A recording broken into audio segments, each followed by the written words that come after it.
اعوذ باللہ من الشیطان الرجیم، بسم اللہ الرحمن الرحیم۔ ہم پڑھ رہے تھے پاکستان کی اقتصادی ترقی کے حوالے سے، اور اس میں ہم نے دیکھا تھا کہ اقتصادی ترقی پاکستان کو اقتصادی لحاظ سے مضبوط بنانے کے لیے قیام پاکستان سے لے کر اب تک کیا کیا اقدامات کیے گئے، کیا کیا اصلاحات کی گئیں۔ تو اس میں پہلے ہم نے سٹارٹ کیا تھا زرعی اصلاحات کو۔ زرعی اصلاحات میں ہم نے پڑھے تھے کہ 3 ادوار ہیں، اور اب ہم تھے دوسرے دور پر، جو کہ 1958 کے مارشل لاء کا دور تھا۔ مارشل لاء کے دور میں ہم نے یہ پڑھا تھا کہ کیا کیا اس میں کام کیے گئے۔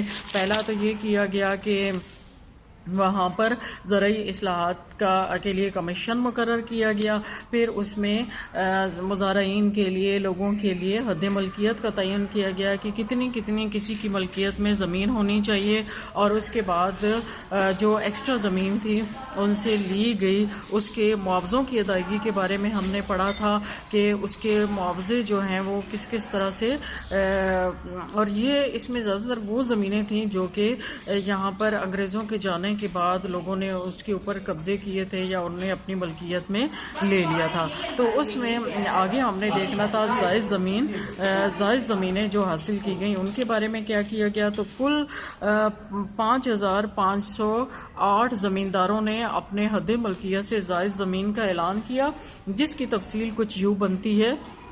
نمبر 1، کل رقبہ جس کا اعلان کیا گیا وہ تھا 7,31,03,940۔ زمین جو زمینداروں کے پاس رہی وہ تھی 46,50,494 ایکڑ، اور جو پہلی تھی نا کل رقبہ جس کا اعلان کیا گیا وہ 73,13,940 ایکڑ تھی، اور زمین جو وارثوں کو منتقل ہوئی وہ تھی 4,05,000 اور ایکڑ، اور باغات پر مشتمل زمین جو زمینداروں کے پاس رہی وہ 5,237 ایکڑ تھی۔ دائیں زمین جو حاصل کی گئی وہ 21,95,304 ایکڑ، اور ایوب خان کے الفاظ میں یہ تھا کہ مغربی پاکستان میں 6,000 بڑے طاقتور زمینداروں کو تقریباً 20,70,000 ایکڑ زمین سے ہاتھ دھونے پڑے، یعنی انہیں اتنی زمین واپس کرنی پڑی۔ ادا کردہ معاوضہ، تو زائد زمین کے مالکوں کو مبلغ 9,35,45,794 روپیہ واجب الادا تھا، جس پر 4% سالانہ کے حساب سے واجب الادا سود کی رقم جو تھی وہ 3,75,07,073 روپے بنتی تھی۔ اس طرح 25 برس بعد ان زمینداروں کو ادا کی جانے والی کل رقم کا جو معاوضہ تھا وہ 97,30,256 روپے بنتا تھا، اور فروخت شدہ رقبے کی تفصیل قابض مزارعین کو فروخت شدہ اراضی جو تھی وہ 3,34,912 ایکڑ، اور مزارعین کو اپ گریڈنگ اسکیم کے تحت فروخت شدہ جو زمین تھی اس کے لیے بھی اس کی جو تفصیل تھی اس رقبے کی وہ 2,10,112 ایکڑ تھا، اور چھوٹے کسانوں کو فروخت شدہ زمین جو تھی وہ 23,283 ایکڑ۔ پھر قابض مزارعین کو فروخت شدہ اراضی جو تھی وہ کتنی تھی 3,34,912 ایکڑ، اور نیلام شدہ رقبہ جو تھا وہ 1,33,130 ایکڑ۔ سرکاری شعبوں کو فروخت شدہ رقبہ 1,24,164 ایکڑ، اور کل رقبہ بنتا ہے 8,25,605 ایکڑ۔ پھر اگلا ہیڈنگ ہے جی جاگیرداریوں کا خاتمہ۔ ہر قسم کی جاگیریں جو تھیں وہ ختم کر کے بحق سرکار ضبط کر لیے گئی، مطلب جتنی وہ جاگیریں تھیں ایکسٹرا جو انگریز سرکار کے جانے کے بعد لوگوں نے جس پر قبضہ کر لیا تھا وہ حکومت نے اس پر قبضہ کر لیا، اور ان کا کوئی معاوضہ ادا نہیں کیا گیا۔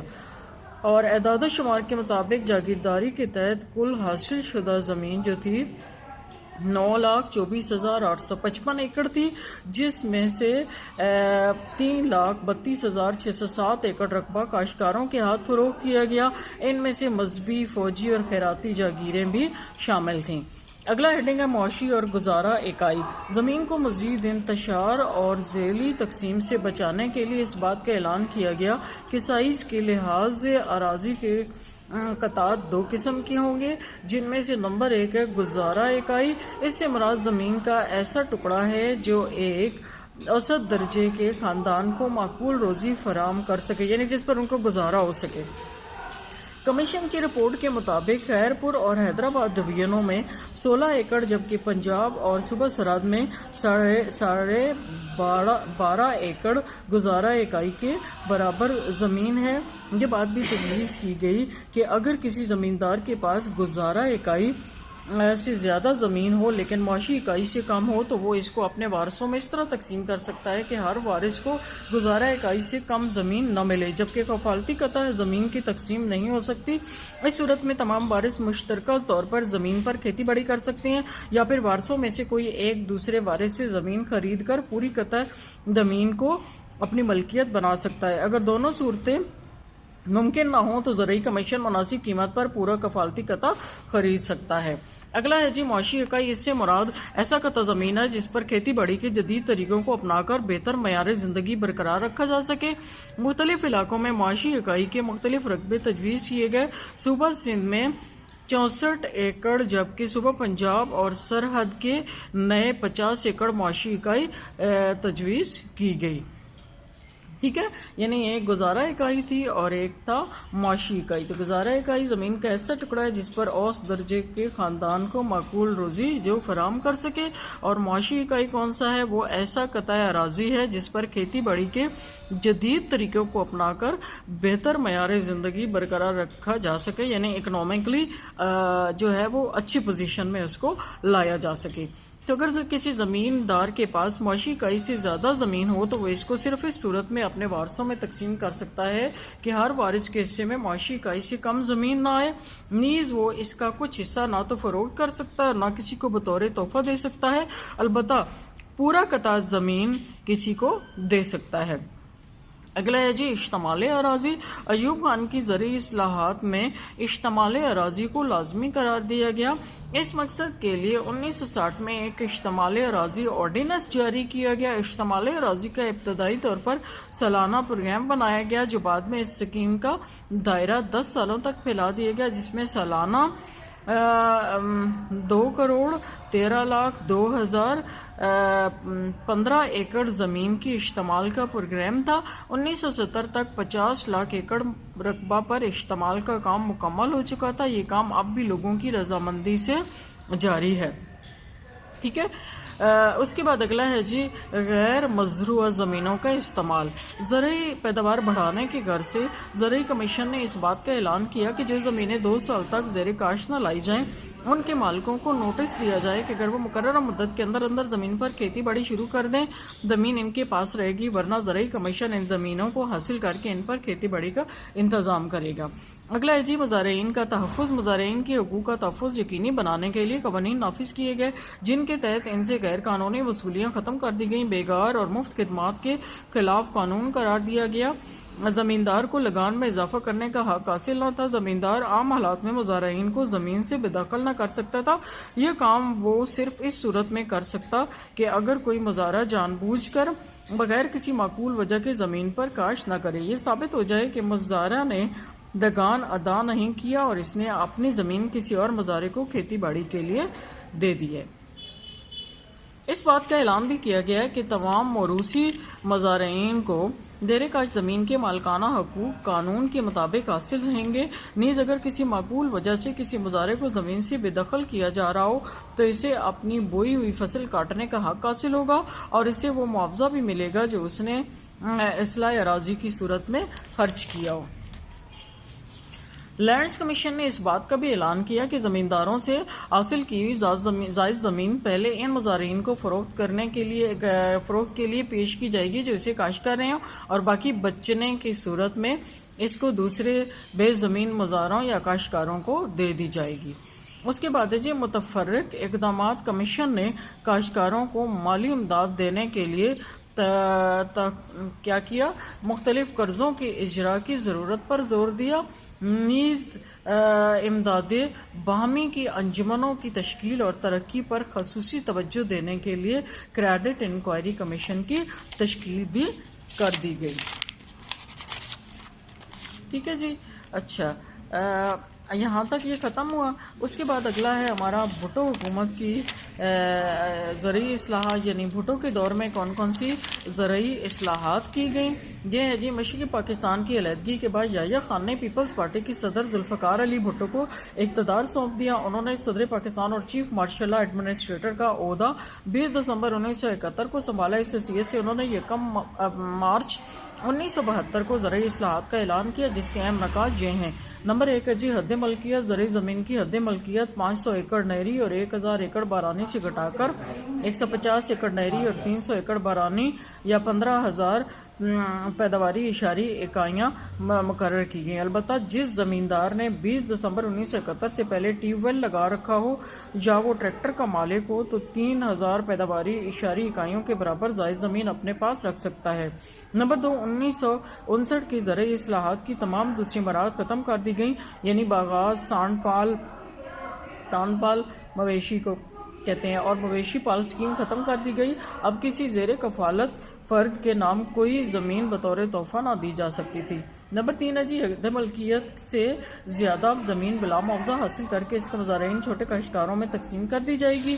نمبر 4 ہے، تاریخی نوعیت کی شکار گاہوں کے علاوہ تمام دوسری شکار گاہیں سرکاری تعویل میں لے لی جائیں۔ نمبر 2 ہے تقسیم اراضی۔ بلوچستان کے علاقے کی زمینیں بھی سرکاری تعویل میں لے کر ان کو غریب کسانوں میں بانٹ دیا جائے۔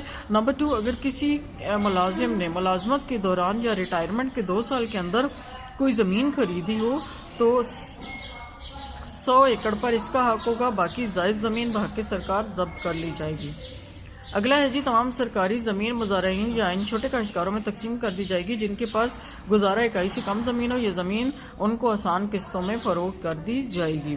اگلا ہے جی، مزارعین کا تحفظ۔ مزارعین کے تحفظ کی ضمانت دی گئی۔ اب کسی مزارع کو بے دخل نہ کیا جا سکے گا۔ بے دخلی کی صورت ایک ہی صورت ہو سکتی ہے، وہ یہ کہ اگر مزارع لگان یا پیداوار کی بٹائی نہ دے یا کھیتی باڑی کی کوئی اور ضرورت پوری نہ کرے۔ نمبر 2 ہے، آبیانہ کی ادائیگی مزارع کی بجائے زمیندار پر ہوگی۔ دوسرے زرعی ٹیکس بھی مالک ادا کرے گا، بیج زمیندار فراہم کرے گا۔ البتہ کھیتی باڑی کے دوسرے اخراجات مالک زمین اور مزارع برابر برداشت کریں گے۔